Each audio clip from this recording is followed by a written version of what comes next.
بہتی گنگا۔ اس کہانی سے آپ سمجھ جائیں گے کہ بہتی گنگا کسے کہتے ہیں۔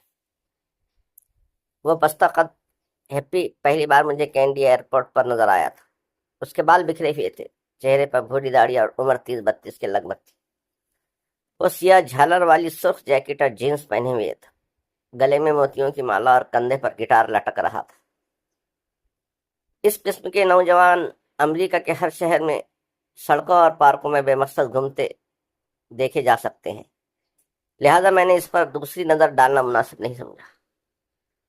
جہاز میں مجھے کونے والی سیٹ ملی۔ جب میں نے دائیں طرف نظر دوڑائی تو وہ ایزل کی دوسری جانب کونے والی سیٹ پر بیٹھا تھا۔ مجھے اپنی طرف متوجہ پا کر اس نے میری طرف دیکھا اور تھوڑا مسکرایا۔ میں نے اس کی مسکراہٹ کا جواب نہیں دیا اور منہ موڑ کر سامنے دیکھنے لگا۔ مجھے معلوم تھا کہ اگر میں ذرا سا بے تکلف ہو گیا تو وہ پہلے اپنی گٹار کی خوبیاں گنوائے گا اور اس کے بعد اپنے فن کا عمری مظاہرہ شروع کر دے گا۔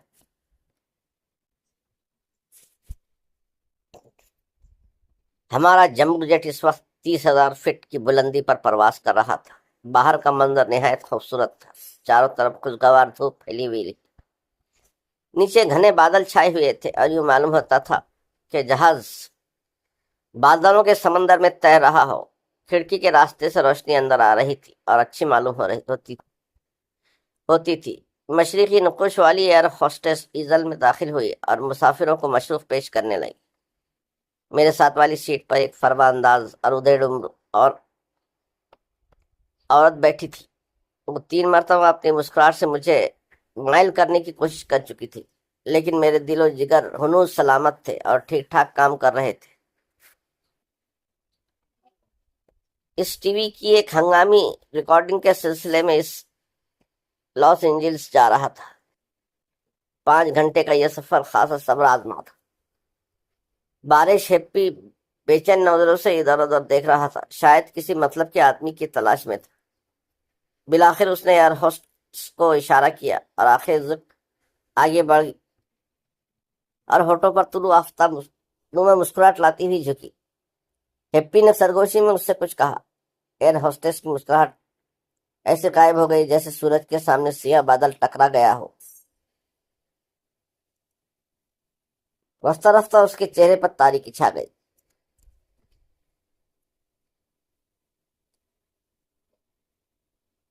سورج غروب ہو گیا اور وہ کچھ پریشان دکھائی دینے لگی۔ نہ جانے ہپی نے اس سے کیا کہہ دیا تھا۔ بہرحال یہ میرا مسئلہ نہیں تھا، میں نے کبھی سماجی رکن بننے کی کوشش نہیں کی۔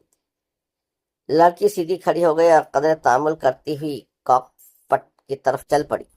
ہیپی بھی اس کے پیچھے پیچھے چل پڑا۔ اس کے دائیں کندھے پر ایک چرمی بیگ اور بائیں کندھے پر گٹار لٹک رہا تھا۔ اس کا دائیں ہاتھ بیگ کے اندر تھا۔ اس کی چال میں نخوت پائی جاتی تھی، گویا وہی جمبو جیٹ کا مالک تھا۔ میرے سوا کوئی مسافر اس کی طرف متوجہ نہیں تھا۔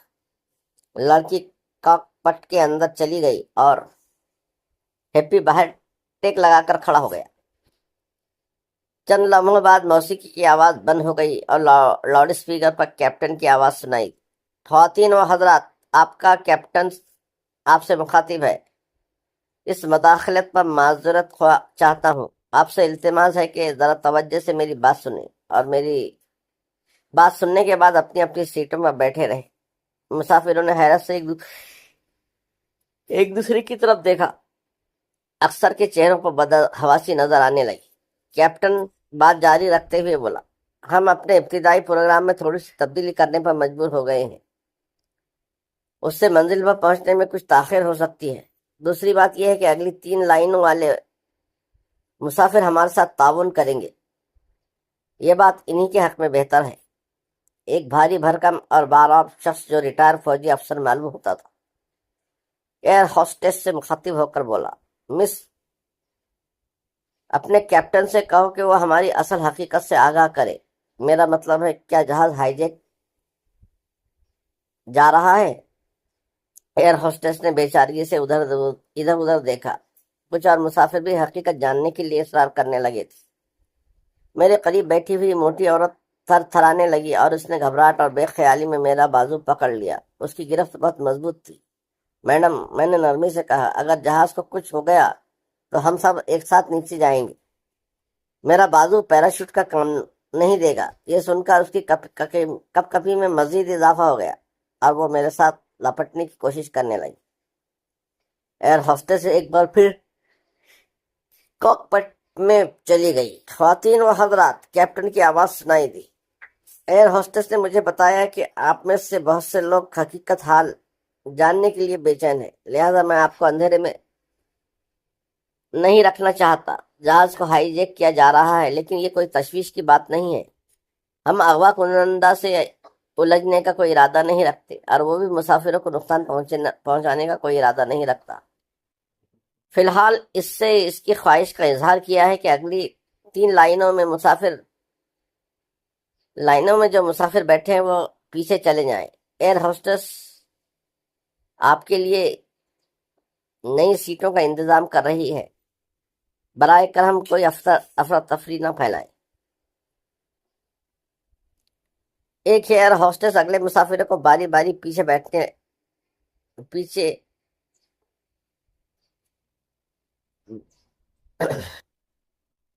بھیجنے لگی۔ بڑے اطمینان کے ساتھ دیوار سے ٹیک لگائے یہ کارروائی دیکھ رہا تھا۔ مسافروں کو چہرے پر خوف و ہراس پایا جاتا تھا، بعض بری طرح پسینے میں نہا گئے تھے۔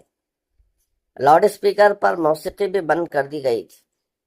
میرے اندازے کے مطابق اس وقت ہمارا جہاز پنسلوانیا کے اوپر سے گزر رہا تھا۔ سورج پوری آب و تاب سے چمک رہا تھا۔ کھڑکیوں کی راہ سے آنے والی دھوپ نے جہاز کو خوب روشن کر رکھا تھا۔ جب اگلی 3 لائنیں خالی ہو گئیں تو ہیپی سب سے اگلی لائن کونے والی سیٹ پر بیٹھ گیا۔ اب کوئی شخص اس پر اچانک حملہ نہیں کر سکتا تھا۔ بظاہر صورتحال بڑی پرسکون نظر آ رہی تھی، لیکن مجھے معلوم تھا کہ کیپٹن نے زمین سے رابطہ قائم کر رکھا ہوگا اور وہاں پوری انتظامی مشنری حرکت میں آ گئی ہوگی۔ ہیپی کے بارے میں تیزی سے چھان بین کی جا رہی ہوگی۔ کون ہے، کیا کرتا ہے، کس جرائم پیشہ گروہ سے تعلق رکھتا ہے، یا کسی دہشت گرد پسند تنظیم کا رکن ہے۔ اخبارات اور نیوز ایجنسیوں کو اس واقعے کی خبر مل چکی ہوگی۔ میرے اندازے کے مطابق جہاز میں 200 سے زیادہ مسافر تھے، اور وہ سب کے سب خوفزدہ نظروں سے ہیپی کی طرف دیکھ رہے تھے۔ اگر کوئی بات بھی کرتا تو وہ سرگوشی میں دفعتاً پچھلی نشستوں سے کسی عورت کے چیخنے کی آواز سنائی دی۔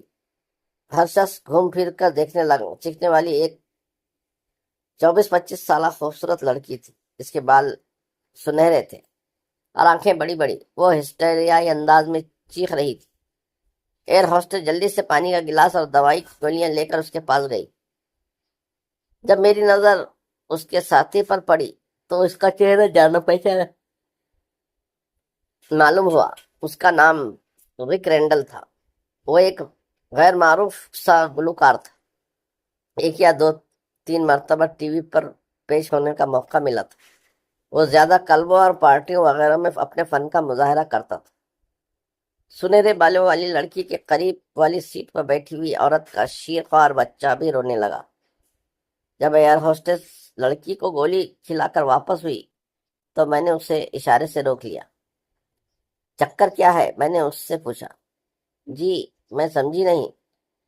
اس شخص کا مطالبہ کیا ہے؟ پتہ نہیں، ابھی اس نے کچھ نہیں بتایا۔ اس کے بیگ میں کیا چیز ہے؟ دستی بنگ بتاتا ہے۔ رک رینڈل کی ساتھی لڑکی خاموش ہو چکی تھی۔ اتنے میں مشرقی نقوش والی ایئر ہوسٹس مسافروں کے لیے کھانے کا سامان لے آئی۔ رینڈل نے اسے قریب بلایا اور ہولے اس کے کان میں کچھ کہا۔ ایئر ہوسٹس نے اس کی بات سننے کے بعد خوفزدہ نظروں سے ہیپی کی طرف دیکھا اور نفی میں سر ہلاتے ہوئے کچھ کہا۔ رینڈل نے دوبارہ کچھ کہا۔ اس سے اندازہ ظاہر کرتا تھا کہ وہ اپنی بات پر اصرار کر رہا تھا۔ ایئر ہوسٹس چند لمحے تک تذبذب کے عالم میں کھڑی رہی، پھر وہ ہیپی کے قریب گئی اور آہستگی سے کچھ کہا۔ مسافریں گردنیں لمبی کر کے دونوں کی بات چیت سننے کی کوشش کرنے لگے۔ ہیپی نے ایئر ہوسٹس کی بات سن کر نفی میں سر ہلایا۔ آخر ذکر ہاتھ سے اشارہ کر کے کچھ سمجھانے کی کوشش کرنے لگے۔ بالآخر ہیپی نے اس کی بات مان لی اور ایئر ہوسٹس کاک پٹ میں چلی گئی۔ لمحہ بھر کے بعد